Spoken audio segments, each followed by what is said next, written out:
Boa noite.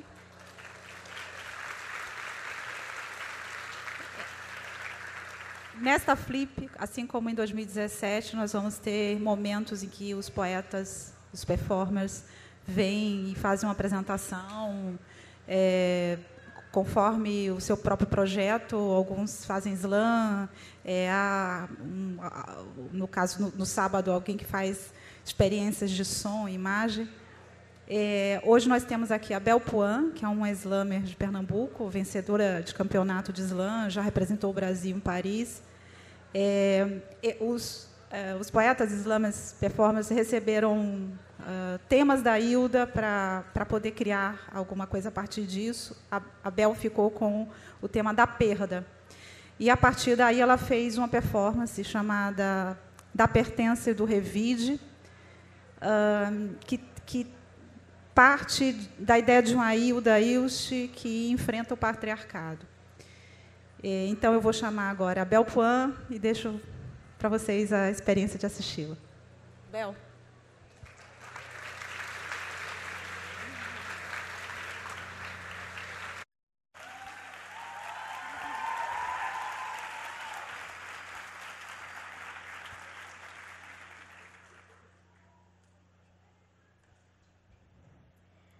Aquela que não te pertence tem várias faces e nomes: acadêmica, poeta, nordestina, mulher negra. Mas, homem, guarde essa minha face e nome: aquela que não te pertence. Minha pertença não é aos seus padrões racistas, numa prisão, cozinha ou na mira da polícia. Aquela que não pertence a patrão nem senhor de engenho. E muito menos pertenço à escória do conhecimento. Eles querem que eu use língua formal e muitas metáforas, que eu jogue o jogo da vida com suas táticas. Fazer rap? Essa preta aí só me convence. Se com licença, por favor, por obséquio, a começar. A lógica ocidental vem de Aristóteles e blá, blá, blá. Só converso de Nietzsche para cima. Só escuto de Frank Sinatra a Sebastian Bach. Literatura marginal é coisa de não intelectual. Vai vendo, além do Manifesto e o Capital. Vou de Platão e também vou de Racionais. Saio da caverna para escutar fatos reais, pode pá, 808 crio, femigangue, alquimia, sem massagem na mensagem, no meu mundo das ideias, mentalizo sabotagem. O meu amor platônico é um mundo sem maldade. Rap é compromisso. Não é viagem, é verdade. Freud explica, mas crioulo e emicida que escancaram a realidade. Minha cor e gênero, sem igualdade, carregam as marcas de todas aquelas que não te pertencem. Como dizia Laura Conceição, história de mulher que começa com era uma vez, mas não termina felizes para sempre. E era uma vez um Brasil conservador, branco dono e preto propriedade. Africano era sem alma e o índio era selvagem. Isso segundo o europeu. Nosso grande apogeu de civilização colonizaram até nossa mente, boy. Para tudo a Europa virou padrão. Beleza, ciência, progresso.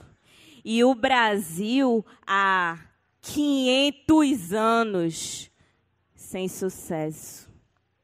Lembra das minas? Mulher, vocês são lindas, mas era uma vez um Brasil conservador. Aprenda a sentar feito mocinha. Ou prende o cabelo, ou alisa de chapinha, mesmo acompanhada de 1, 2, 10 mulheres, dirão que estás sozinha. Vê se não encurta a roupa. Mulher trabalhadora é puta, mulher que questiona é louca, mulher inteligente é plágio. Fala por cima da nossa voz, porque o homem é um sexo frágil. Vadias, histéricas, bruxas, queimadas na fogueira da Inquisição, assediadas por amigos, pelo patrão, por parentes desconhecidos e até líder de religião. Nosso corpo, as regras deles, violadas dentro de casa, na mais movimentada das avenidas, espaço público é cenário de guerra, com o macho que te seca no ônibus, abre as pernas, se esfrega sem a nossa permissão e até ejacula sem receber punição. Não, eu grito. Denuncio homens abusivos agressores, desde mãe África, ancestrais cheias de cores, em senzalas estupradas por brancos senhores. Índias aculturadas em nome de Cristo. Tantas irmãs perdidas para o machismo, mão direita do capitalismo, fez da América desgostosa, à beira do abismo. Eu sou isso. Apenas uma moça latino-americana. Me agarro às lutas do passado para ter força no presente. Não defendo vidraça de banco, defendo gente. Ao injusto, desobediente. Me inspiro em Dandara, Aqualtunes, Zeferina, Carolina, mas principalmente nas guerreiras de atualmente. São as terceirizadas, trabalhadoras rurais, professoras, escritoras, empregadas. É tempo de primavera, Conceição Evaristo, Rio da Hilst, Vovó Vilma, Vovó Vera. Marias, Gabrielas, Josélias, Amandas, Sheilas, Eduardas, Nayas, Sabrinas. Brasil de golpes, reformas trabalhistas, ditadores militares, fascistas. Apoiam massacres e chacinas, mulher encarcerada no lar, os pobres cheirando cola e os ricos no helicóptero cheirando cocaína. Era uma vez um Brasil conservador que revolucionou com o poder das minas.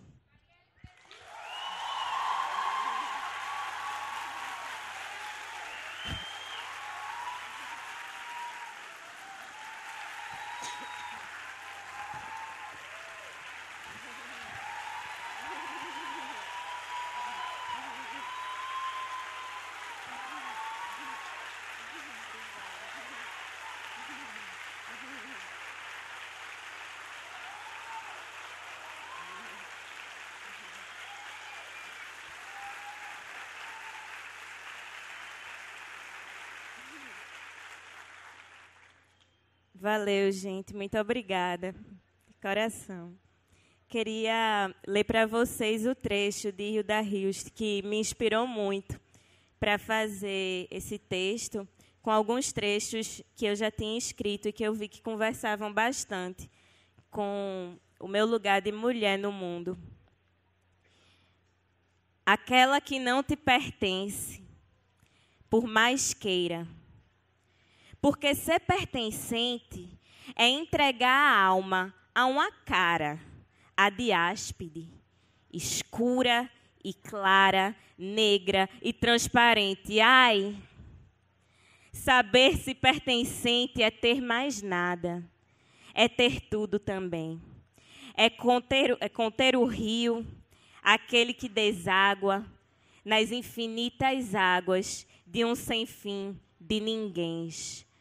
Aquela que não te pertence, não tem corpo, porque corpo é um conceito suposto de matéria e finito, e aquela é luz e etérea.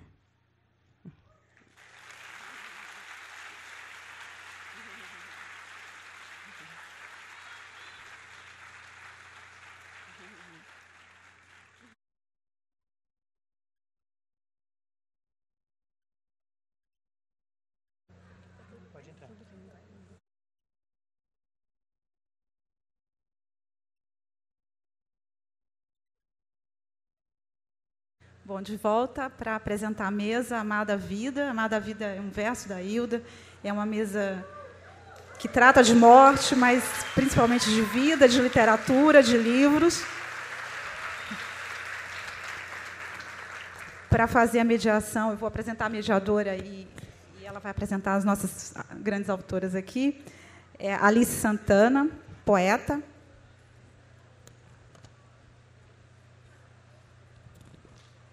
Poeta e editora, e como poeta, o mais novo dela é Pé do Ouvido. Como editora, ela está envolvida diretamente com a reedição da obra da Hilda Ilst. Eu faço agradecimento também à Dipot. Boa tarde a todos e a todas. Bem-vindos à mesa. É uma grande alegria estar aqui. Quero agradecer a Josélia pelo convite, agradecer a presença de todos e, especialmente, a Djamila e a Selva pela presença. Bom, a escritora nigeriana Chimamanda Ngozi Adichie, autora de Sejamos Todos Feministas, diz que há um perigo de se contar apenas uma versão da história. Ela lembra que começou a ler muito cedo e ela devorava clássicos romances de língua inglesa. E, nesses romances, os personagens tinham como hábito comer maçã, falar sobre o tempo, e eles sempre estavam se protegendo da neve. Então, quando a Chimamanda, ainda bem criança, começou a escrever, ela achava que em suas histórias os personagens também precisavam comer maçã, falar sobre o tempo e se proteger da neve. E foi só mais tarde que ela foi ler outros autores, incluindo autores africanos, e ela percebeu que na África, na verdade, as pessoas não têm o hábito de comer maçã, não costumam falar sobre o tempo e lá não neva, na Nigéria. E quando ela leu os autores africanos, ela percebeu que o perigo de se contar uma única versão da história é acreditar que aquela é a única versão possível e esquecer que há muitas outras versões que não só devem, como precisam ser contadas. Bom, a Selva Almada nasceu em Entre Rios, na Argentina, em 73. Ela é autora de 9 livros, incluindo contos, poemas, novela e não ficção.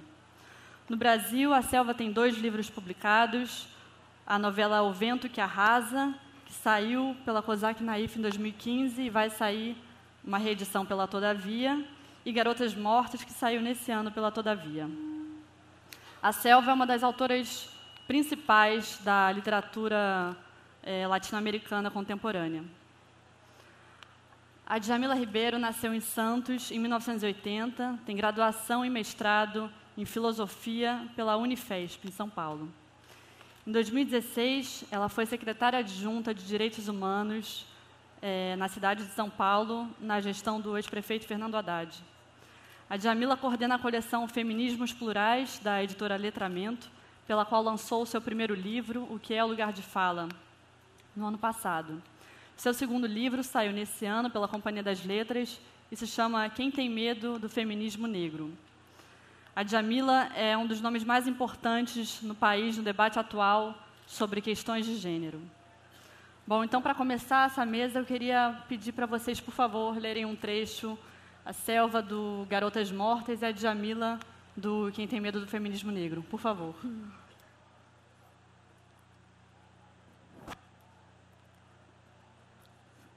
Bueno, buenas noches. Gracias. La mañana del 16 de noviembre de 1986 estaba limpia, sin una nube, en Villa Elisa, el pueblo donde nací y me crié, en el centro y al este de la provincia de Entre Ríos. Era domingo y mi padre hacía el asado en el fondo de la casa. Todavía no teníamos churrasquera, pero se las arreglaba bien con una chapa en el suelo, las brasas encima, y encima de las brasas la parrilla. Ni siquiera con lluvia mi padre suspendía un asado. Otra chapa cubriendo la carne y las brasas era suficiente. Cerca de la parrilla, acomodada entre las ramas de la morera, una radio portátil a pilas, clavada siempre en LT26, Radio Nuevo Mundo. Pasaban canciones folclóricas y a cada hora un rotativo de noticias, pocas. Todavía no había comenzado la época de incendios en el Parque Nacional El Palmar, a unos 50 kilómetros, que cada verano ardía y hacía sonar las sirenas de todas las estaciones de bomberos de la región. Fuera de algún accidente en la ruta, siempre algún muchacho saliendo de un baile, los fines de semana pasaba poco y nada. A la tarde sin fútbol, pues por el calor ya había empezado el campeonato nocturno. Esa madrugada me había despertado el ventarrón que hacía temblar el techo de la casa. Me había estirado en la cama y había tocado algo que hizo que me sentara de golpe, con el corazón en la boca. El colchón estaba húmedo y unas formas babosas y tibias se movieron contra mis piernas. Con la cabeza todavía abombada, tardé unos segundos en componer la escena. Mi gata había parido otra vez a los pies de la cama. A la luz de los relámpagos que entraban por la ventana, la vi enrollada, mirándome con sus ojos amarillos. Me hice un bollito, abrazándome las rodillas para no volver a tocarlos. En la cama de al lado, mi hermana dormía. Los refusilos azules iluminaban su cara, sus ojos entreabiertos. Siempre dormía así, como las liebres, el pecho que bajaba y subía, ajena a la tormenta y a la lluvia que se había alargado con todo. Mirándola, yo también me quedé dormida. Cuando me desperté, solamente mi padre estaba levantado. Mi madre y mis hermanos seguían durmiendo. Las gatas y sus crías no estaban en la cama. Del nacimiento solo quedaba una mancha amarillenta con bordes oscuros en un extremo de la sábana. Salí al patio y le conté a mi padre que la gata había parido, pero que ahora no la encontraba ni a ella ni a sus cachorros. Estaba sentado a la sombra de la morera, alejado de la parrilla, pero cerca, como para vigilar el asado. En el piso tenía el vaso de acero inoxidable que siempre usaba, con vino y hielo. El vaso transpiraba. «Los habrá escondido en el galponcito», dijo. Miré en esa dirección, pero no me atreví a averiguar. En el galponcito, una perra loca que teníamos había enterrado una vez a sus crías. A una le había arrancado la cabeza. La copa de la morera era un cielo verde con los destellos dorados del sol que se colaba entre las hojas. En algunas semanas estaría llena de frutos, las moscas se amontonarían zumbando, el lugar se llenaría de ese olor agrio y dulzón de las moras pasadas. Nadie tendría ganas de sentarse a su sombra por un tiempo. Pero estaba hermosa esa mañana. Solo había que cuidarse de las gatas peludas, verdes y brillantes como guirnaldas navideñas, que a veces se desprendían de las hojas por su propio peso y allí donde tocaban la piel quemaban con sus chispazos ácidos. Entonces dieron la noticia por la radio. No estaba prestando atención, sin embargo la oí tan claramente. Esa misma madrugada, en San José, un pueblo a 20 kilómetros, habían asesinado a una adolescente en su cama mientras dormía.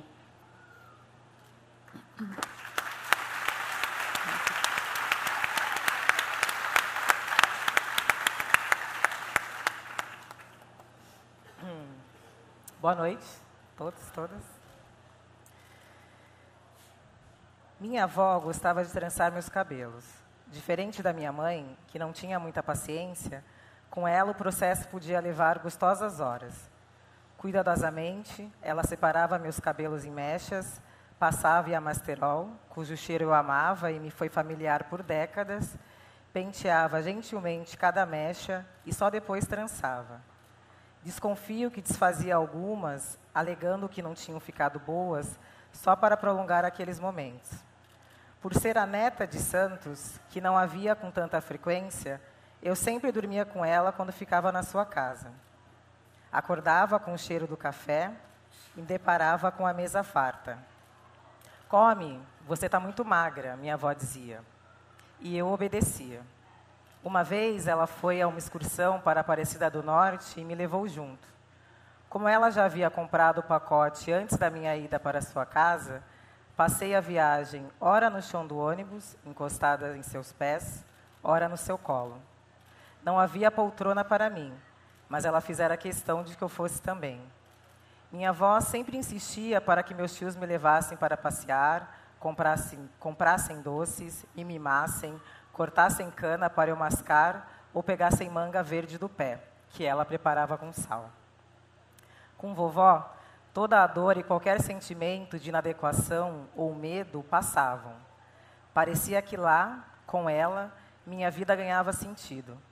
Eu tinha prazer em sentir o vento no rosto, quando saía para empinar pipa na escola agrícola, ou enquanto aguardava ansiosamente seus atendimentos acabarem para ser benzida também. Eu era a única que podia mexer no rádio relógio com telefone sem fio, que uma das pessoas que atendia havia lhe dado. Se ia a Santos nos visitar, eu não queria sair de perto dela. E chorava quando ela ia embora, assim como chorava quando precisava voltar de Piracicaba. Sabia que não teria mais a minha Billie Holiday para me tirar daquela náusea que eu não sabia nomear.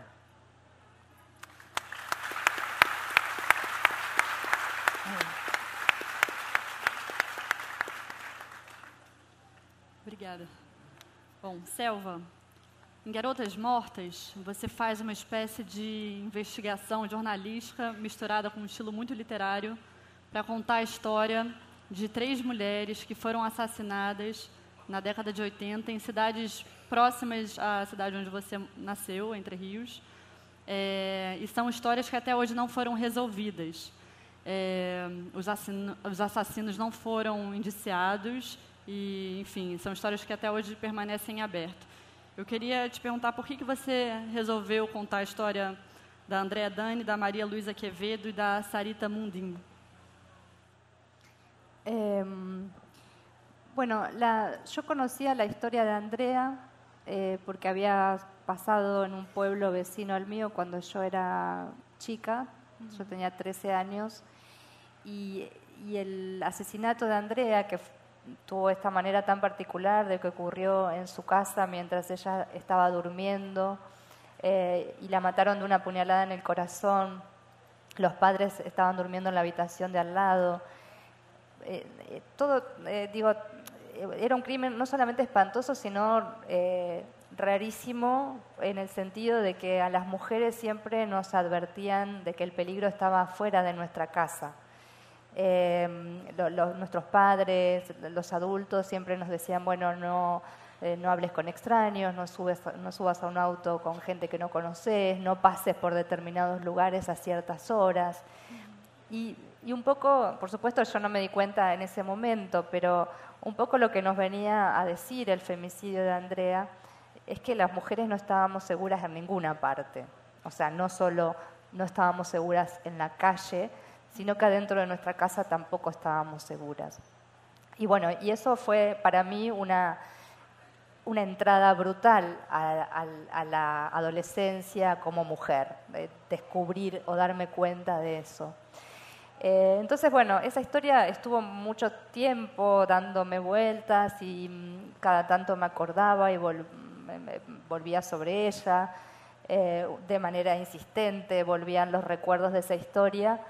Y un verano yo estaba en otro lugar del país, del interior de Argentina, en el norte, y leí en un diario que se recordaba el femicidio de María Luisa, una chica a la que habían asesinado hacía 25 años en ese momento, y era más o menos la misma época del asesinato de Andrea. Así que ahí apareció un poco la idea de escribir sobre estos femicidios que habían ocurrido antes de que usáramos la palabra femicidio en Argentina, que la usamos desde hace relativamente poco, hará 10 años, hasta hace 10 años, y todavía se cuela a veces en las noticias o en el periodismo ese eufemismo que es crimen pasional, que con el que se denominaba a ese tipo de asesinatos de mujeres, dándole, a mi entender, un viso un poco de telenovela, ¿no? Esto de, bueno, la quería tanto que la tuvo que matar, ¿no? Bueno, así empezó la idea del libro, y también me gustaba que fueran femicidios que habían ocurrido en la época en que yo también había empezado el tránsito hacia la adultez como una mujer. Aunque yo no las conocía, ninguna de ellas tres, sí, las tres nos criamos en pueblos de provincia, las tres vivimos en esa misma época, o en esa misma época fuimos adolescentes. Entonces había algo que yo sospechaba que era común a nosotras, que nos habían criado a las cuatro, de alguna manera con los mismos tabúes o con los mismos mitos de qué significaba ser una mujer. Entonces también me resultaba un poco más sencillo reconstruir esos universos, aunque yo nunca las hubiese conocido a ellas. Jamila, você leu esse trecho da apresentação, que é muito bonito, que você fala da sua relação com a sua avó, e você diz que na infância você tinha uma constante sensação de inadequação, como se você não quisesse ser notada. Onde você fosse, você fazia o máximo para passar despercebida. E eu queria te perguntar, em que momento você resolveu tomar a palavra para contar a sua história? Eu acho que foi um processo, né, em que eu fui desconstruindo tudo que tinham me ensinado do que era ser negra e fui construindo por outras perspectivas. Não foi uma coisa momentânea, foi um processo longo, doloroso e difícil, porque como uma menina negra num país como o nosso, e a gente é violentada de várias maneiras, desde, enfim, na escola, com as piadas que são tidas como piadas, até pelo fato da gente não conhecer a nossa história, a população negra ser colocada como quem contribuiu com a história do Brasil e não também como fundamento, como também fundou a história do Brasil, a gente tem uma grande dificuldade de se enxergar positivamente. Então, passei muitos longos anos da minha vida, apesar de ser jovem ainda, não me aceitando, né? Não gostando de quem eu era. Então, acho que quando eu comecei a ter contato com obras de feministas negras, quando eu comecei a trabalhar na Casa de Cultura da Mulher Negra, de Santos, né, onde eu nasci, onde eu vivi boa parte da minha vida, e que eu comecei a enxergar o mundo pela perspectiva daquelas mulheres. Foi quando eu fui entendendo que, como diz a Monique Evelyn, que eu não era tímida, que eu tinha sido silenciada, na verdade. Que eu sempre fui uma garota alegre, mas nos espaços majoritariamente brancos, a minha presença sempre era muito hostil. Então, quando eu entendi a potência dessas mulheres, eu fui me descobrindo, entendendo esse processo e tirando essa máscara do silêncio, entendendo que era possível existir como mulher negra a partir de outras possibilidades e não somente essas que foram pautadas pelo colonialismo. Então, acredito que foi todo um processo de fortalecimento e de entender o mundo a partir do que aquelas mulheres estavam me trazendo e de entender, enfim, que não era culpa minha, né? Porque durante muito tempo a gente acaba achando que a gente que é um problema é nosso, né? Então essas mulheres me fizeram enxergar que isso era um problema da sociedade e acho que é bom falar que não estou pronta. Eu acho que é um processo que eu ainda vou fazendo, né? Um processo que é contínuo, que tem vezes que de vez em quando de novo essas máscaras elas tentam me calar, porque é o tempo inteiro, a sociedade não mudou,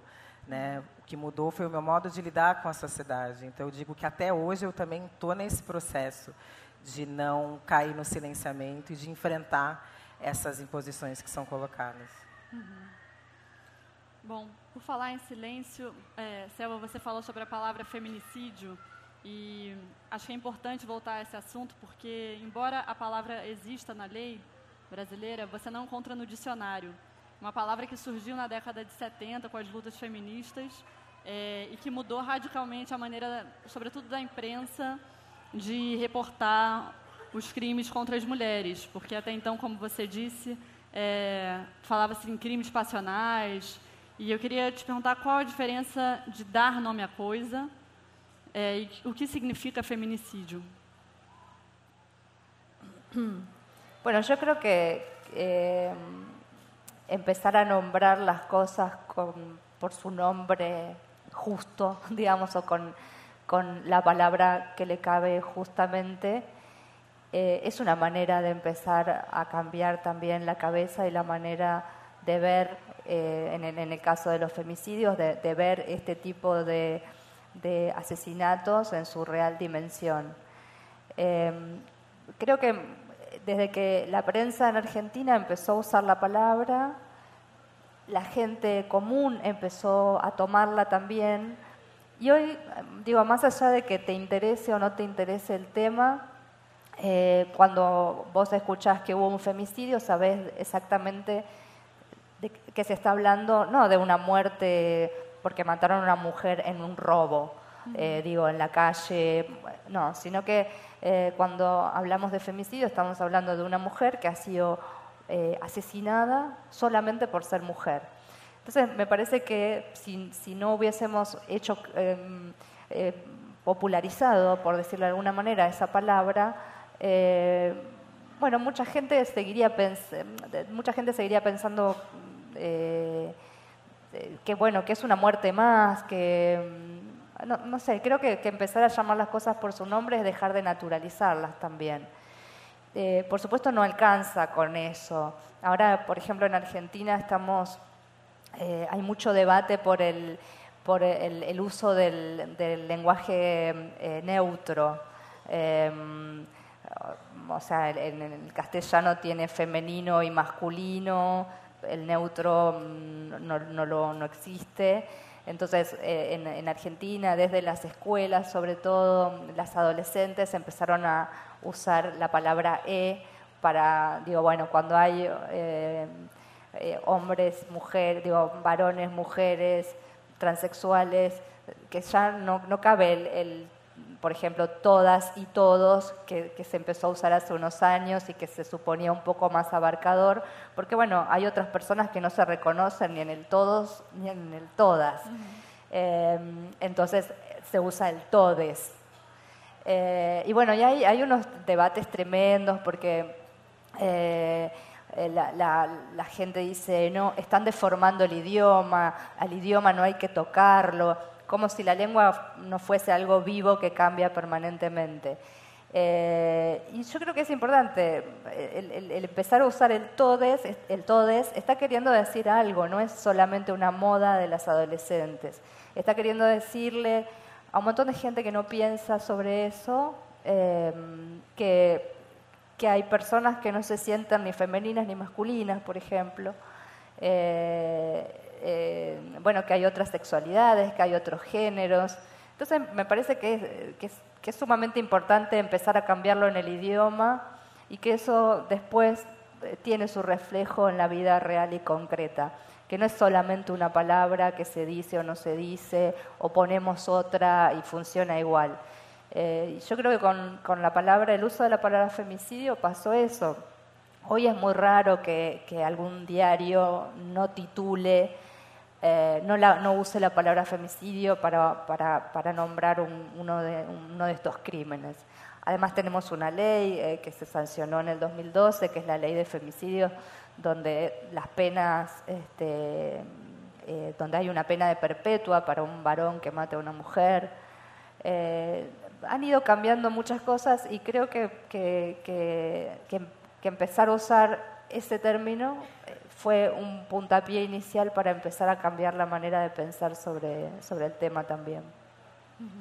Sobre essa questão da linguagem também, É como se as pessoas pensam que a linguagem é só um amontoado de palavras, como se a linguagem não carregasse valores, né? As palavras não carregassem valores sobre, né? Então, o que significa quando alguém diz você está jogando como uma menina? Né? Então, significa que você está jogando mal. As palavras, elas carregam valores, elas criam formas de vida, não são meramente, né, ortografia. Então, é muito importante pensar a linguagem como forma de mundo, né? Que cria mundo, enfim. Perfeito. E, Djamila, sobre esse assunto, você diz no seu último livro que não dá para lutar contra o que não se pode dar nome. E você escreve também que muitas vezes não se identificava com o termo feminista, porque, pelo que você lia, parecia que o feminismo ele só contemplava as mulheres brancas, como se esse fosse o universo, como se isso fosse universal, né? E que o feminismo não contemplava as especificidades das mulheres negras. Então, eu queria te perguntar se você acha que a palavra feminismo ficou gasta e perdeu o seu sentido, ou se você acha que ela consegue dar conta de um projeto mais amplo e interseccional. Primeiro, acho que sim. E, de fato, essa questão de não conseguir dar nome às coisas é uma relação de muita angústia, né? Porque muitas vezes você se sente inadequada, mas você não sabe por quê. Então, muitas coisas eu só fui conseguir entender porque eu me sentia mal muitos anos depois, porque certas coisas me incomodavam. E as feministas negras, elas falam dessa questão da importância de nomear uma realidade, porque se a gente não nomeia uma realidade, como é que a gente vai pensar solução para algo que a gente sequer nomeou? Então, como mulher e negra, como as feministas negras falam, não tenho como escolher contra qual opressão eu vou lutar, porque essas duas identidades, elas me formam.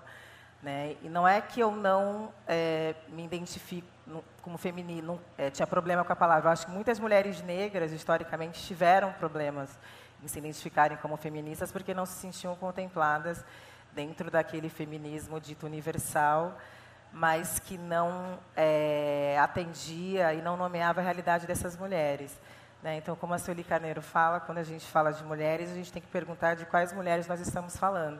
Né, tratar todo mundo como as mulheres, a luta das mulheres, não entendendo que a gente parte de pontos diferentes e que existem mulheres que entrecruzam opressões e combinam identidades, é uma maneira de apagar essas mulheres. Né? Se a gente não nomear a mulher negra, como é que eu vou entender qual é a realidade da mulher negra no Brasil? Então, um exemplo, a Lei Maria da Penha, acho que fez 11 anos, né, e quando a Lei Maria da Penha fez 10 anos, constatou-se que houve uma diminuição do assassinato de mulheres brancas no Brasil em quase 10%. Mas houve um aumento do assassinato de mulheres negras em quase 55%. Né? O que isso nos informa? Nos informa que, na hora de pensar políticas de enfrentamento à violência contra a mulher, faltou um olhar étnico-racial. Porque, se eu digo, eu preciso criar políticas de combate a violências contra a mulher, não entendendo que muitas mulheres negras não denunciam porque essa mesma polícia, a polícia que está matando seus filhos, não entendendo que em muitos territórios que essas mulheres vivem, a polícia sequer pode entrar, e pautando só por um olhar legal, quando a gente sabe que o acesso à justiça no Brasil ele não é um acesso democrático, sobretudo para esses grupos, a gente acaba não criando políticas específicas para essas mulheres. Então, o nomear, como muitas pessoas pensam que é dividir, é totalmente ao contrário. A sociedade ela já é dividida. Né? Racismo, opressão de classe e machismo dividem a sociedade, colocando homens brancos no topo e mulheres negras na base. Quando eu nomeio a realidade dessas mulheres, eu vou pensar em políticas para melhorar a vida delas. E quando eu melhoro a vida de grupos que são mais vulneráveis, eu melhoro a vida do todo. Eu acho que é essa matemática que precisa ser vista de uma maneira diferente. E quando eu melhoro a vida da mulher negra, automaticamente você está melhorando a da mulher branca também, que está numa situação menos vulnerável. Né? Então, ainda existem muitas... Acho que melhorou bastante hoje, acho que a gente consegue ter essa conversa de uma maneira mais honesta, mas a gente não pode tratar a questão das opressões como competição, que é isso que acaba acontecendo. Então, muitas vezes a gente fala, não, mas a gente precisa falar das mulheres negras. Ah, mas agora vai competir? Não é competição, né? A gente está falando do direito básico à vida. Né? Se eu não nomear a realidade dessas mulheres, é que o Foucault fala do deixar morrer. Se eu não falo, eu deixo morrer. Se eu não penso políticas, eu deixo morrer. E a gente sabe quais são as pessoas que são vítimas dessa necropolítica que a gente vive nesse país. Então, pensar, para mim, o feminismo, pensar feminismos, né, porque é sempre no plural, existem várias vertentes, correntes de pensamento, não necessariamente as feministas vão concordar entre si, muito pelo contrário, tem temas que causam tretas homéricas entre as feministas. É bom não pensar o feminismos como um movimento homogêneo, mas é pensar que não dá para ser feminista sem ser antirracista, né? Se existem mulheres negras, se existem pessoas negras, não dá para ser feminista sem ser antirracista.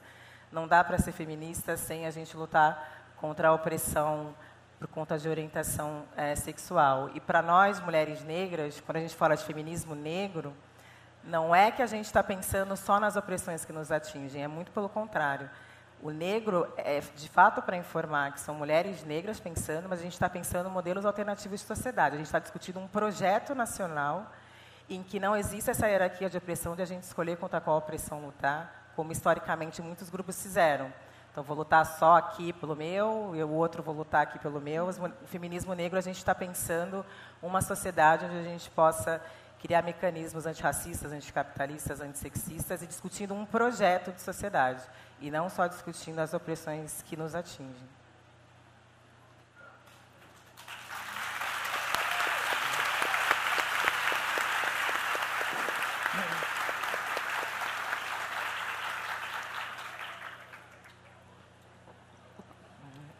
Bom, já que a gente está falando sobre o nome das coisas, é interessante como a poesia tem muita força nos movimentos feministas. Na Argentina, em 2015, em junho, começaram as manifestações Ni Una Menos, e esse nome veio de um poema da poeta mexicana Susana Chávez, que foi assassinada em 2011.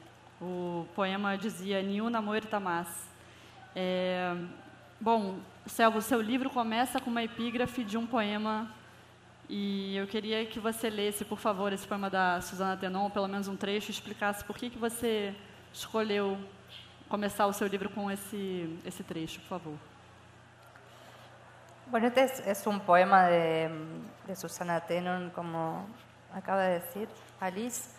Es un poema muy largo y muy hermoso. Yo solamente cito los primeros versos y dice así: esa mujer, ¿por qué grita?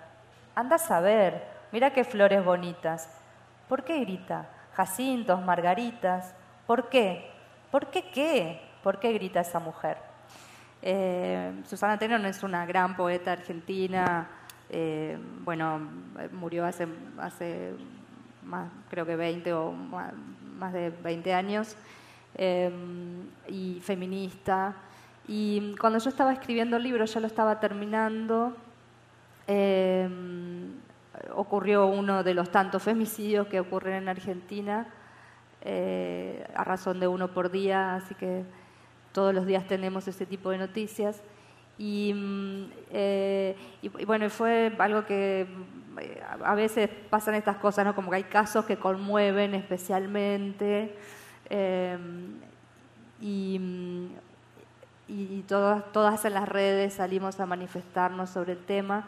Y una amiga solamente posteó el poema de Tenon, o sea, para referirse a eso que había ocurrido. Y nada, o sea, yo ya conocía el poema, lo había leído, lo había escuchado muchas veces porque es un poema muy conocido, pero bueno, justo apareció ahí cuando yo estaba cerrando el libro y me pareció que era una entrada poética, y que es, bueno, como ese poder que tiene la poesía de sintetizarlo, de sintetizar las cosas, era una entrada bonita al libro, y era un homenaje a Susana Tenon, y era bueno, un libro que íbamos a entrar a historias muy tremendas y muy oscuras y muy terribles. Este poema, que también es muy duro y muy terrible, me parecía que era una entrada un poco más amorosa al libro, y por eso lo cito al comienzo. Jamila, você fala muito sobre como a leitura de algumas autoras transformou completamente o seu modo de viver, o seu modo de escrever e de viver. Você fala sobre a Simone de Beauvoir, fala sobre a Toni Morrison, Bell Hooks, Lélia Gonzalez, Grada Quilomba, Sueli Carneiro, Alice Walker, Angela Davis, entre muitas outras.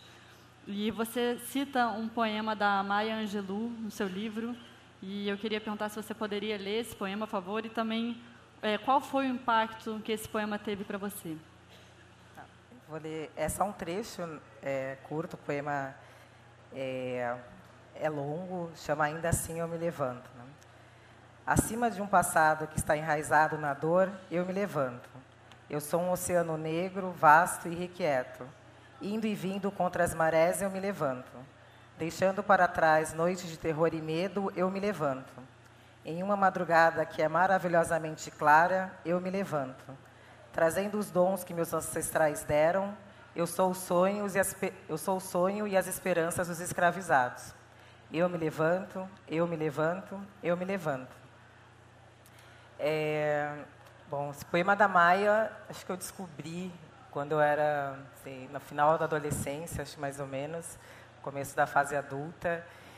E não só esse poema dela, como Mulher Fenomenal e tantos outros, foram importantes, acho que como uma forma de fortalecimento, porque às vezes é muito difícil quando a gente enfim, é parte de grupos historicamente discriminados, às vezes até uma ida à padaria já é um saco, às vezes, né? Tipo, porque o tempo todo as pessoas vêm querer pegar o seu cabelo, pessoa que você nunca viu na vida, né?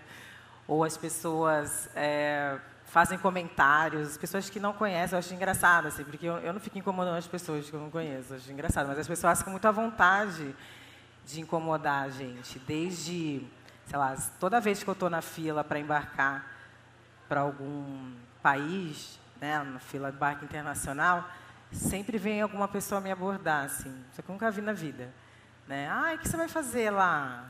Isso aqui. Ah, você vai dançar? Eu respondo, não, por quê? Você vai? Aí a pessoa, eu não, eu também não. Estou com essa surpresa. Ou coisas do... Ah, por que que... Ou, sei lá, tá na loja, né? Tem uma filha de 13 anos, saí com ela para comprar roupa um dia. O uniforme dos funcionários da loja, tipo, a cor era preta, e eu estava com uma camisa branca. E a pessoa chegou, você pode ver o preço disso aqui para mim? Eu falei, o que te faz pensar que eu trabalho aqui? Porque ela nunca vai falar, porque você é negra. Aí você pega a pessoa fica toda... Ou senão, você trabalha aqui ou não? Porque você trabalha? Não, então por que você acha que eu trabalho? Então, jogar de volta. Então, às vezes parece bobo, mas isso acontece na nossa vida cotidianamente no Brasil, né? Então, eu preciso, então, de momentos em que eu me fortaleça, em que eu não saia dando porrada nas pessoas na rua, porque às vezes dá vontade. Então, você tem que... Essa é uma pessoa... Eu medito, gente, eu tomo mantras, eu abraço árvore real, mas eu sou namastê com crítica social. Esse negócio de namastê, né? O mundo, tipo, orar salva não é assim também, né? Então, eu sou uma namastê com crítica social. Porque eu preciso desses momentos, porque é muito difícil estar em espaços carregando as identidades que eu carrego. Então, eu fiz mestrado em filosofia política, que a filosofia é uma área estritamente branca e masculina. Eu tive dificuldades até estudar Simone de Beauvoir, por exemplo, que sai estudar Angela Davis. Eu estudei Beauvoir no mestrado. Então, acho que essas mulheres, elas lê-las me oferece estratégias e também maneiras de conseguir lidar com esse mundo que é muito hostil e que, sobretudo, em espaços em que eles acham que eu não deveria estar, é difícil de estar, então elas me fortalecem para isso. A minha relação, às vezes eu estou muito brava, nervosa, eu vou ler Maia, eu vou ler... E eu leio também outros autores brancos, né, porque as pessoas ficam, eu não leio autores brancos, como se os autores brancos já não fossem lidos, né, majoritariamente no Brasil, mas... a pergunta que eu faço é realístico num país como o nosso só um grupo dominar a produção de saber? Quando eu questiono por que não tem autoras, mulheres negras, é nesse sentido, né? Não é no sentido essencialista, não é porque a pessoa é negra, necessariamente ela vai escrever bem, não, é no sentido de fazer esses questionamentos. Então, essas pessoas que fizeram esses questionamentos antes de mim, que abriram caminhos para isso, me fortalecem para que eu consiga manter a minha sanidade, porque acho que é importante falar de sanidade, né? Sobretudo, a gente vê na história, mulheres que enlouqueceram. O que significa esse enlouquecer? né? Como o machismo enlouquece, como a falta de reconhecimento, você ter a sua humanidade aviltada o tempo inteiro, isso adoece psiquicamente as pessoas. Então, eu acho que essas pessoas, ler essas mulheres me ajudam a não adoecer, a não enlouquecer, né? Manter a minha sanidade, a me manter forte para poder enfrentar tanto as batalhas grandes como essas de todo dia, que muitas vezes botar o pé para fora de casa já é enfim, um momento difícil em que a gente o tempo inteiro, né, tem que criar estratégias para não enlouquecer. Selva.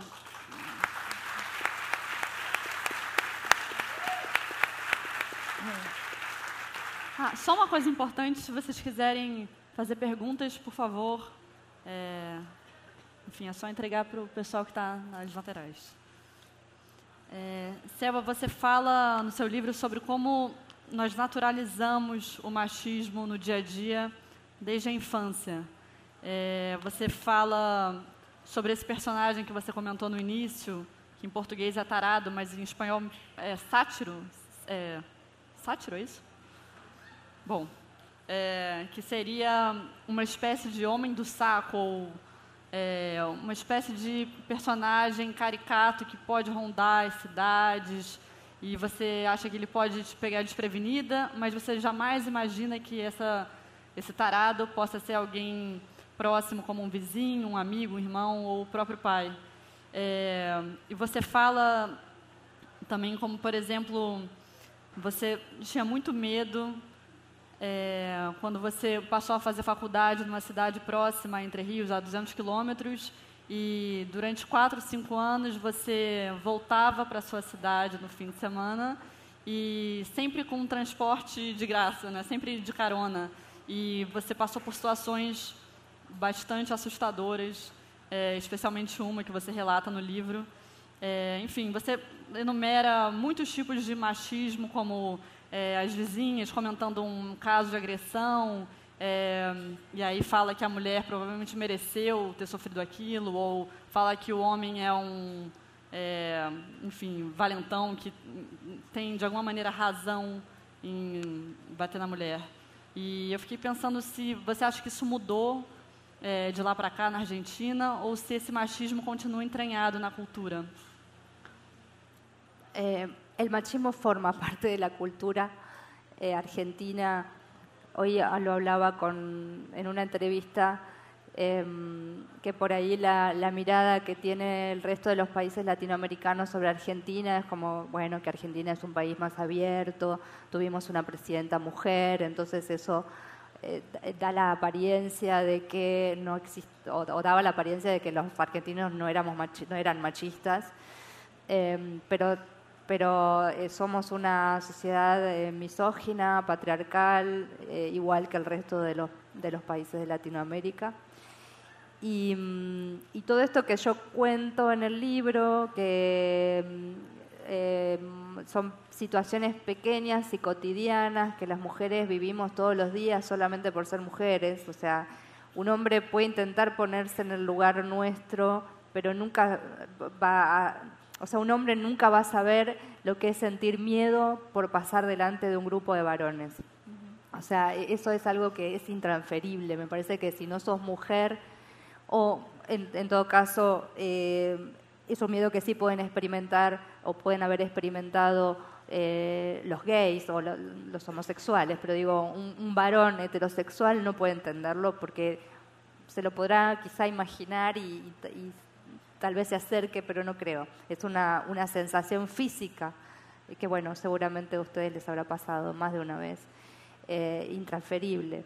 Y mientras yo escribía el libro y contaba estas historias muy tremendas, porque el femicidio es como la máxima expresión de estas violencias cotidianas, iban apareciendo anécdotas o recuerdos de cosas que me habían contado, que me habían pasado a mí durante toda la vida, y que eran estas historias más chiquitas, que justamente por ser más pequeñas a veces pasan más desapercibidas o se piensa que no tienen tanto peso como un golpe o, bueno, ni hablar directamente el femicidio, ¿no?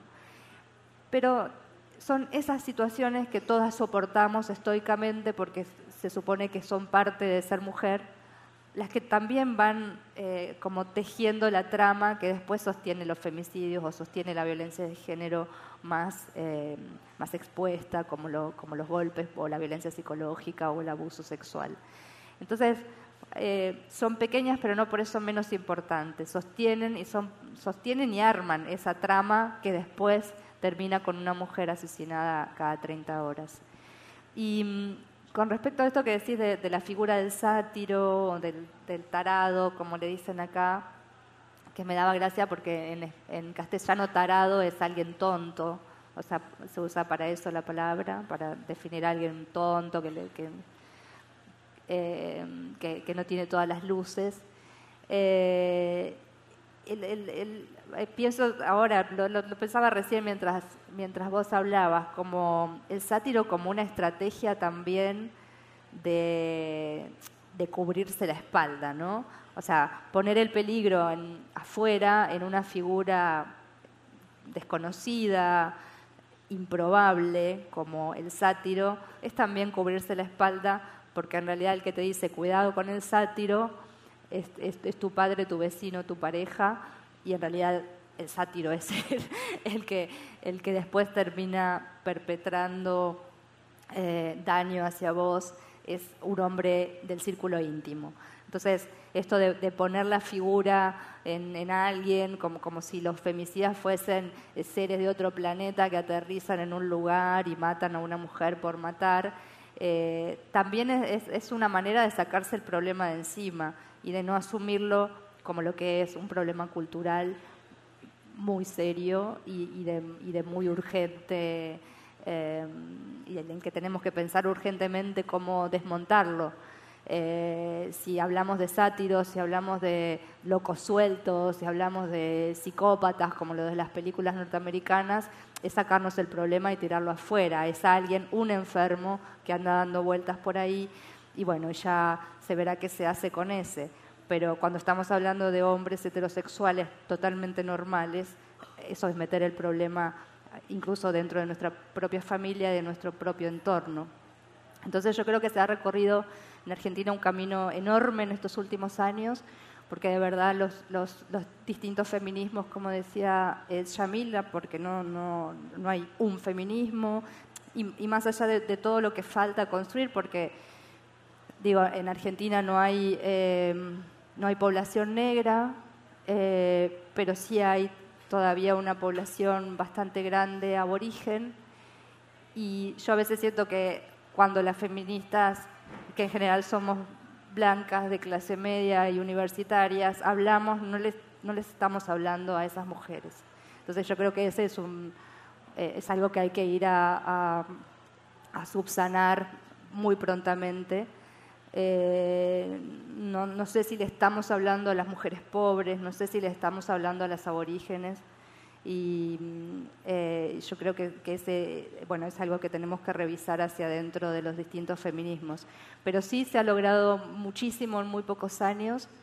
Yo cuando escribí el libro, me sentía feminista, sentía que vivía de acuerdo al feminismo, pero como no había tenido una militancia en ningún grupo feminista, pensaba que yo no me podía denominar feminista.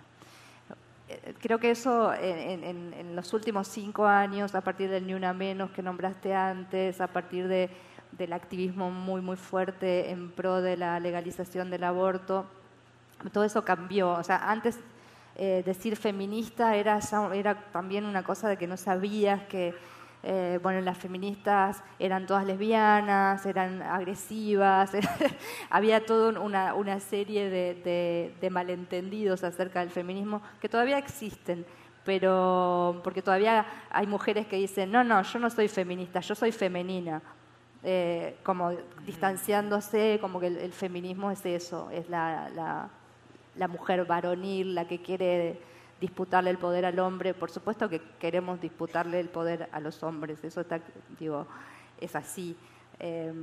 Las feministas queremos poder, obviamente, también. Pero se han desmontado muchos mitos acerca del feminismo. Falta, obviamente, muchísimo camino por hacer, pero creo que eso ha cambiado bastante.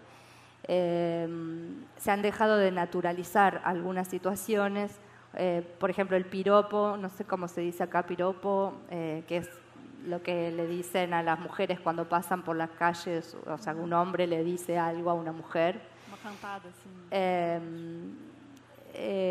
Ha habido una campaña en los últimos años en contra de los piropos y eso realmente, más allá que primero causó risa, causó burlas hasta del propio presidente de la nación, que dijo, bueno, por favor, ¿a qué mujer no le gusta que le digan que tiene un lindo culo? Digo, a pesar de que ha causado, fue tomado a broma, como exageración, como esto, como aquello, de verdad ha concientizado hasta los máximos piropeadores del mundo, que eran los obreros de la construcción, que no podías pasar delante de un lugar donde estuviesen haciendo un edificio porque te decían tantas barbaridades que salías corriendo espantada.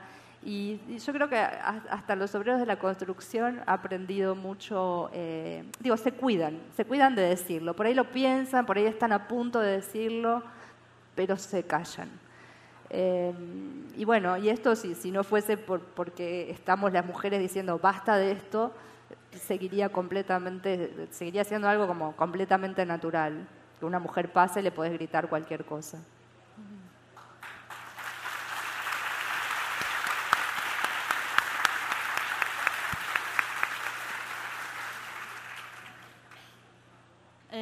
Bom, tem algumas perguntas aqui e eu vou juntar em uma que tem a ver também com uma pergunta que eu queria fazer para a Djamila.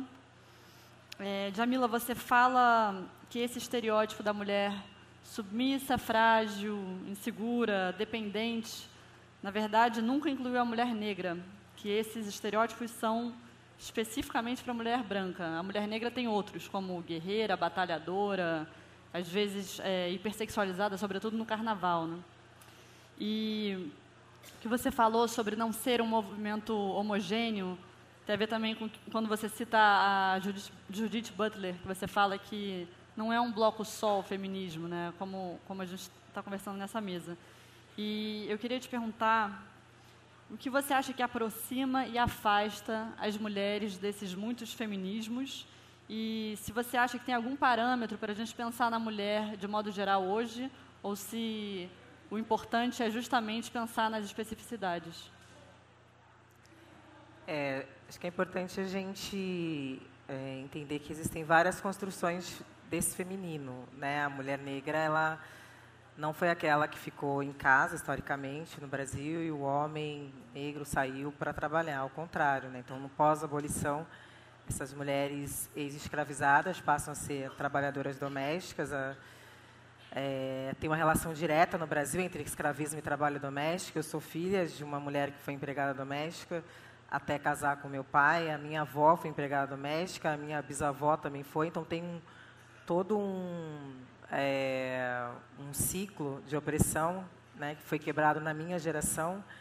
Então, acho que é importante pensar o quanto que, dentro dessa lógica colonial, as mulheres negras elas foram muito brutalizadas e, por um outro lado, são extremamente também sexualizadas, a depender do seu biotipo.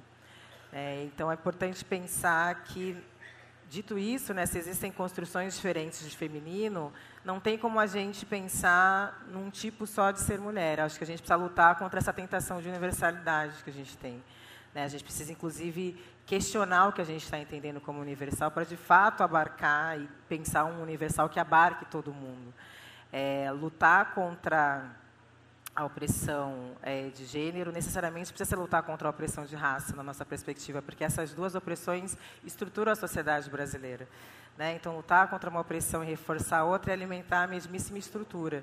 Então, a transformação fundamental ela só vem quando a gente tem esse entendimento de que nós somos diferentes. E qual o problema de ser diferente? A diferença ela é só ruim quando significa desigualdade. Nós somos diferentes. Mesmo entre nós, mulheres negras, nós somos diferentes. Então, mas eu acho que a gente ainda insiste numa tentação de universalidade e não enxerga a partir dessas nossas diferenças, dessa nossa realidade, para poder entender como é que a gente pode interligar as nossas lutas e criar uma rede de solidariedade política em que a gente encontre mecanismos de enfrentamento a todas essas opressões. Mas, por um outro lado, também acho importante dizer que o feminino, dentro dessa perspectiva ocidental, é um feminino submisso de maneira geral, ou inferiorizado, mas existem, por exemplo, pesquisadoras como Helena Teodoro, Carla Cotirene, que vão pensar esse feminino a partir, sobretudo, de arquétipos de orixás femininos, em que esse feminino não é um lugar de inferiorizado, é um lugar de potência. Então, me agrada muito também pensar esse feminino como um lugar de potência, como é um feminino que não te fixa. Então, dentro dessa lógica ocidental, é muito, se você é mulher, logo você é uma coisa só. Né? Pensando, por exemplo, arquétipos de várias iabás, que são as orixás femininas, por exemplo. Então, no mito eles dizem, né, Oxum, antes de cuidar dos seus filhos, limpa suas joias. Né? Nhançã é mãe, mas também é guerreira. Não é um feminino só. Eu gosto muito disso, de você pode ser mãe, mas pode ser guerreira, você pode ser sensual, mas você pode ser inteligente. É um feminino que contempla uma multiplicidade. Acho que ele é muito mais interessante do que esse feminino que, para você ser levado a sério, não pode estar usando, enfim, decote. Qual o problema disso? E que, muitas vezes, dentro desse feminismo ocidental, isso foi visto dessa maneira, né? Se masculinize dentro dessa lógica. Então, acho que é importante também pensar o feminino por essas outras perspectivas, mas também entender, né, como diz a Audre Lorde, as ferramentas do mestre não vão desmantelar a casa grande. Se a gente continuar, né, e muitas mulheres usam as ferramentas do mestre como casa de suporte, se a gente continuar com essa tentação de universalidade, não enxergando as diferenças entre nós, a gente vai acabar trabalhando somente para que um grupo tenha privilégios. Eu acho que é importante pensar que, dentro da nossa perspectiva, não basta só a gente acessar certos direitos e seguir reproduzindo lógicas de opressões contra outros grupos. O que a gente está dizendo é que essas lógicas de opressão não podem existir. Então, muitas feministas, durante muito tempo, acreditaram, sobretudo as feministas brancas, que a luta era elas acessarem os direitos dos homens brancos, mas continuar reproduzindo lógicas de opressão com outros grupos. O que a gente entende é que isso não é, de fato, o feminismo que a gente acredita. Né? E se a gente não pautar, entender isso, né? Então, que significa não dá para ser feminista, por exemplo, e ser a favor da redução da maioridade penal, sabe? Não dá para ser feminista e defender a reforma trabalhista, porque quem é que vai sofrer com isso? Então, todos os temas nos dizem respeito, não é uma coisa só. Então, para mim, o feminismo não é um movimento feminino, ele é um movimento social, né, que visa a transformação social. Então, e para isso, a gente precisa reconhecer as nossas diferenças. Bom, o nome dessa mesa é Amada Vida, que é tirado de um poema chamado Poemas aos Homens do Nosso Tempo, da Hilda Ilch. E o começo do poema diz: Amada vida, minha morte demora. Eu queria perguntar para a Selva o seguinte: no fim do livro, você, depois de entrevistar muita gente, incluindo uma vidente, uma cartomante, para investigar sobre o paradeiro possível dessas 3 mulheres que foram assassinadas, ela diz o seguinte: para você abandonar essa ideia, porque você não pode ficar vagando entre a morte e a vida, que elas devem ficar no lugar agora onde elas pertencem e você deve ficar na vida. Você diz também que o fato de você ter 40 anos e estar viva é simplesmente uma questão de sorte. E eu queria saber se você acha que estar viva traz alguma obrigação de falar por parte de quem perdeu a voz.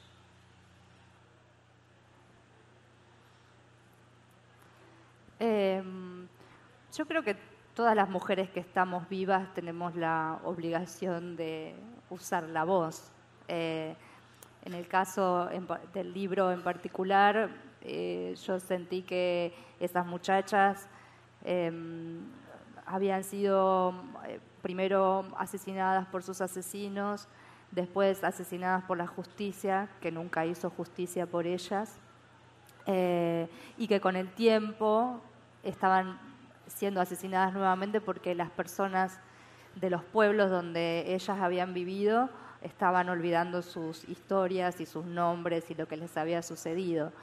Entonces, Cuando yo hablaba con la señora, el personaje del libro que existe y es una tarotista y una mujer con sensibilidad así muy especial, hablábamos mucho de eso, ¿no? Hablamos de esto de juntar los huesos. Ella me había contado una historia muy linda que está en el libro de una mujer que juntaba huesos de animales en el monte y que cuando había reunido la suficiente cantidad prendió un fuego, cantaba y de esos huesos iban cubriendo de carne, de piel, hasta que salió un lobo y ese lobo empezaba a correr y se transformaba en una mujer que iba riéndose y se perdía en el monte. Y bueno, y era linda la idea de pensar que de alguna manera este libro le estaba dando voz a esas mujeres que habían muerto y a las que seguían muriendo. Entonces sí, yo lo siento como una obligación y creo que todas las mujeres tenemos que sentirnos obligadas a responder por aquellas que no puedan responder. En algunos casos porque están muertas y en otros casos porque son silenciadas, porque no tienen la posibilidad, por la razón que sea, de tener una presencia más activa en la calle o en la sociedad. Entonces sí, yo creo que es una responsabilidad, que es un deber y algo que yo le agradezco mucho al libro, porque yo siento que también escribir ese libro y que el libro empezara a circular a mí también me dio fuerza, o como decía Yamila hace un rato, la potencia, ¿no? Lo femenino como potencia, para abrazar esas causas y para tratar de hacer algo por las que no pueden hablar. Así que yo sí lo siento como una responsabilidad, pero muy amorosa y que me siento hasta, te diría, privilegiada de tener esa responsabilidad y de poder hacer algo al respecto. Gracias.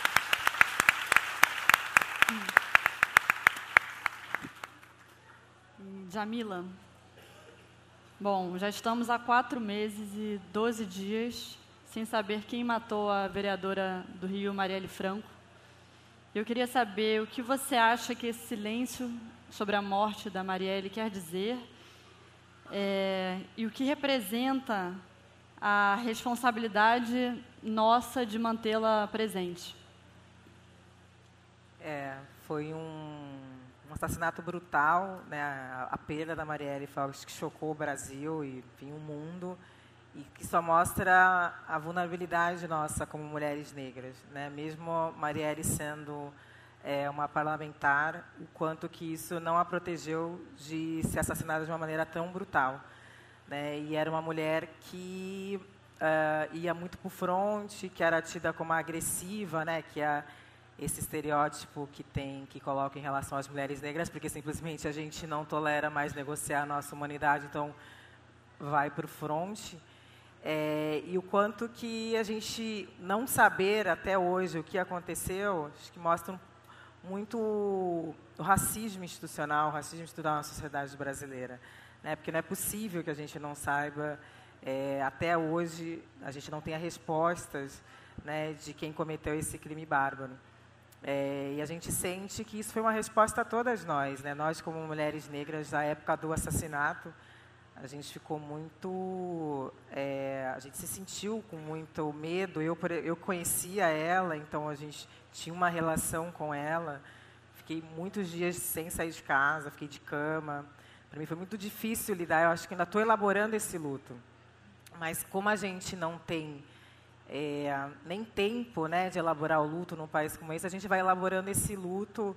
Pode parecer clichê, mas a gente em luta mesmo, seguir lutando, porque acho que é uma maneira de manter a memória da Marielle viva e presente, né? A gente não pode permitir que esse silenciamento histórico que silenciou muitas mulheres negras e que invisibilizou muitas mulheres negras ao longo da história aconteça com ela.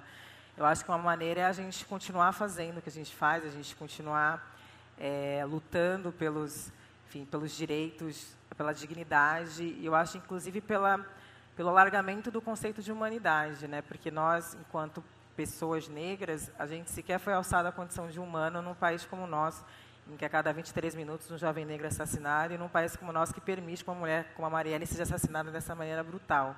Então, acho que a gente continuar, enfim, escrevendo, produzindo, militando, em diferentes espaços, porque é importante a gente, cada um, encontrar os espaços onde se sente mais à vontade para isso, é uma maneira de manter a Marielle presente, né? E acho que é importante também, para que a gente também não adoeça com essa perda muito difícil, relembrar o que Lélia Gonzalez, né, uma grande feminista negra, intelectual negra, ainda pouco reconhecida no Brasil, pouco lida, né? Ela dizia que a gente não compartilha só dor, a gente também compartilha legados de luta.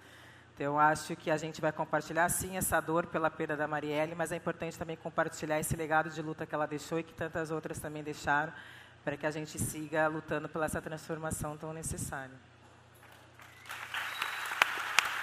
Bom, obrigada, Selva, obrigada, Djamila, obrigada a todos.